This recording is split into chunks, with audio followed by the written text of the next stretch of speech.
اور پہاڑوں کے درمیان یہ مال روڈ، چرچ اور یہ کمرشل ایریا ایک انتہائی پرسکون، پرفضا اور خوبصورت ترین مقام تھا، جو اب ہم نے اتنا حسین نہیں رہنے دیا تعمیرات کر کر کے اور درخت کاٹ کے، لیکن اس مال روڈ کے دائیں بائیں کا ماحول اور پہاڑ اور آبشاریں اور چیڑ اور چنار کے درخت بہرحال اب بھی وہی منظر پیش کرتے ہیں۔ حاضرین، ریسٹورنٹس پر یاد آیا کہ ہمارے ایک صافی دوست ہیں، ان کا نام ہے اسلم بٹ۔ انہوں نے اس تمام صورتحال کا، جس میں برٹش اسٹینڈرڈ کا ریسٹورنٹ، مری کا ماحول، مال روڈ، اس کی خوبصورتی، اس کا حسن، وہاں سیر کرنے والے لوگ اور ان کی کلاس اور اپنی حسرت، رومانوی کیفیت اور کرن مائیگی کا احساس ایک شعر میں سمو دیا ہے، اور وہ شعر کہنے کو تو کامیڈی ہے لیکن وہ ٹریجڈی بھی ہے۔ کل شام مری کے مال پر لنٹاٹس کے قریب دیکھا اس نے مجھے تو گاڑی کا شیشہ چڑھا دیا۔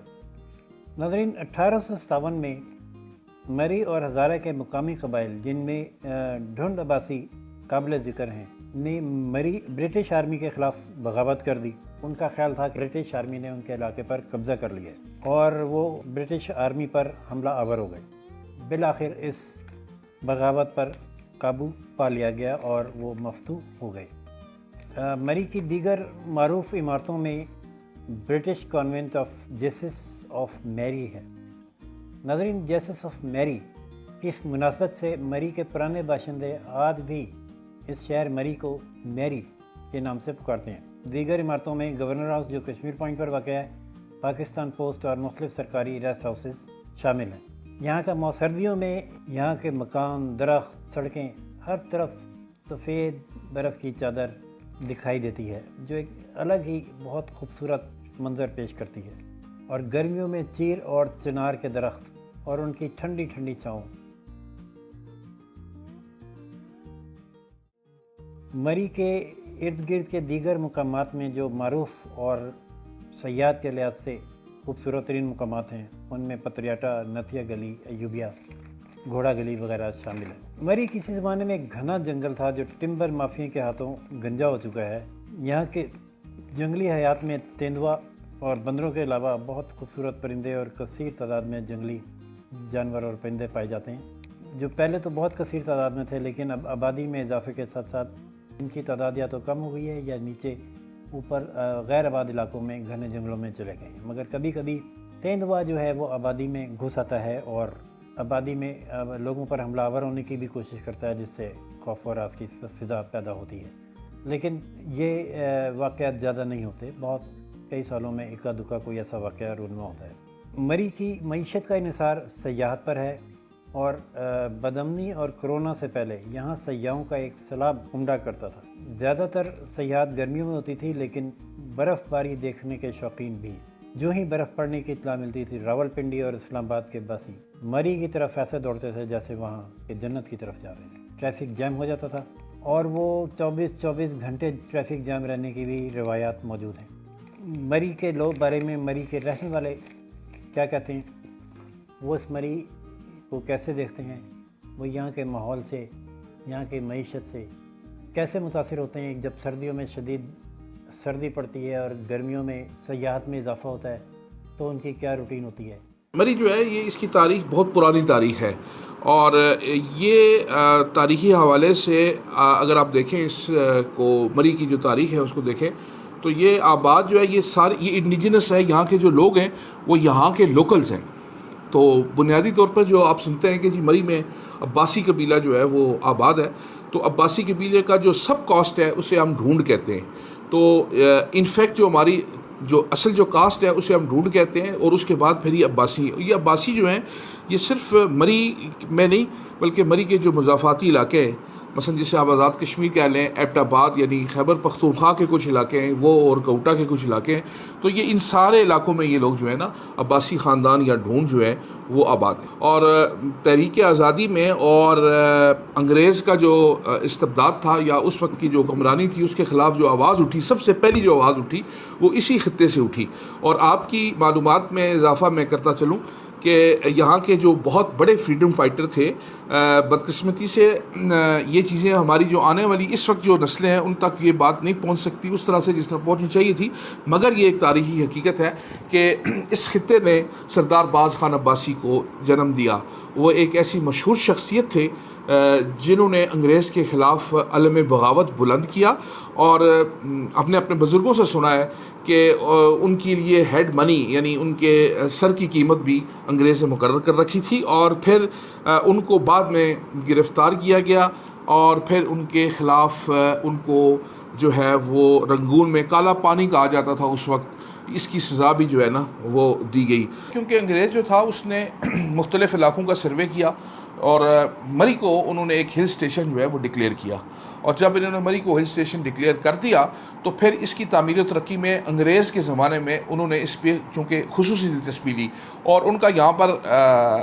آنا اور اس کے بعد یہاں پر مختلف مقامات اور مختلف عمارتوں کا تعمیر کرنا جو تھا وہ بھی اسی سلسلے کی کڑی تھی۔ مثلا آپ دیکھیے بہت سے وہاں پہ ایک چرچ ہے، اس کے علاوہ گورنر ہاؤس ہے، اس کے علاوہ اور مختلف جو ہے بہت تاریخی عمارتیں، مگر ان عمارتوں کی یا جو تعمیرات ہیں ان کی خصوصیت یہ تھی کہ انگریز نے شروع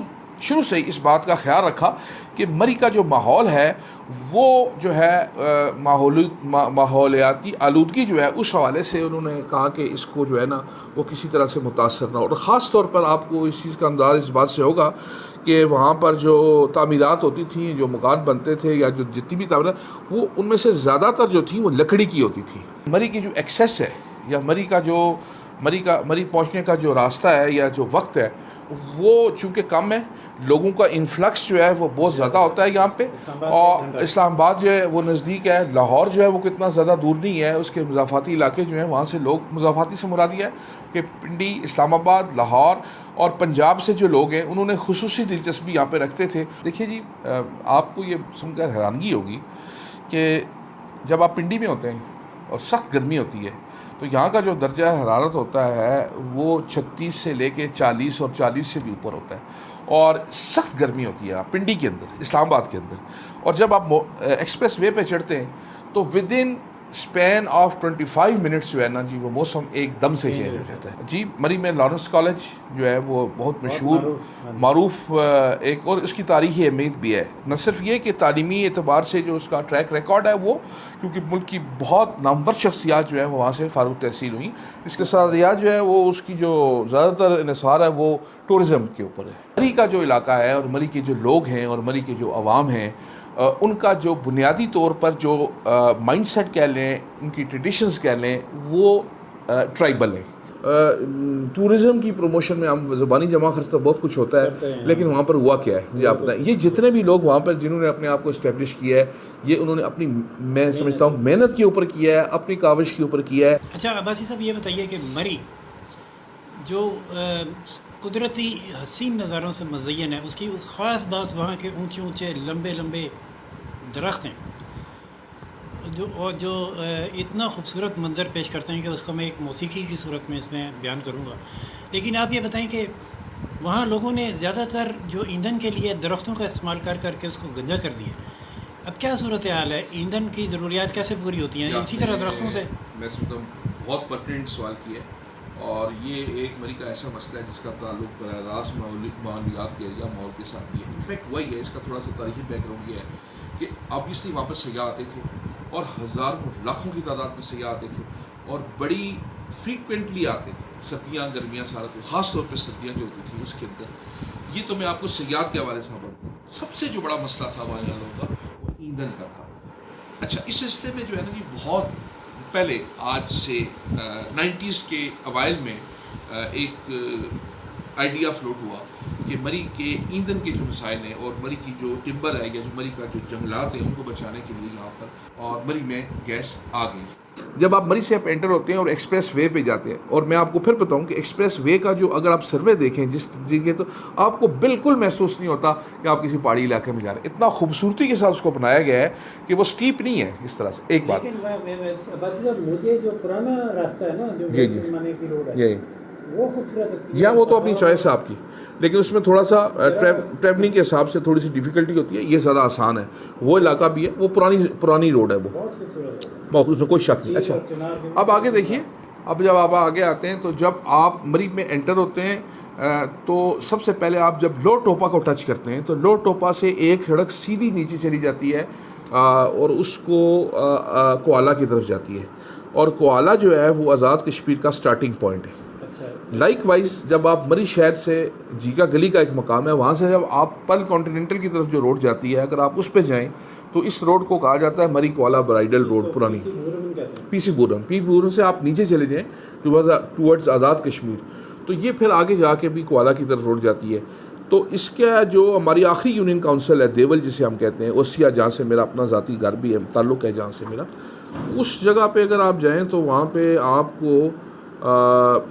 آخری یونین کاؤنسل ہے، اس کے بعد خیبر پختونخوا کا علاقہ شروع ہو جاتا ہے۔ اگر آپ ان سے لطف اندوز ہونا چاہیں، اگر آپ سوات جائیں تو آپ کو 5-6 گھنٹے لگتے ہیں، اگر آپ اس سے آگے چلے جائیں تو اور زیادہ وقت ہے، آپ کا آن ناران جائیں تو آپ کو تقریباً پورا ایک دن لگ جاتا ہے وہاں پر،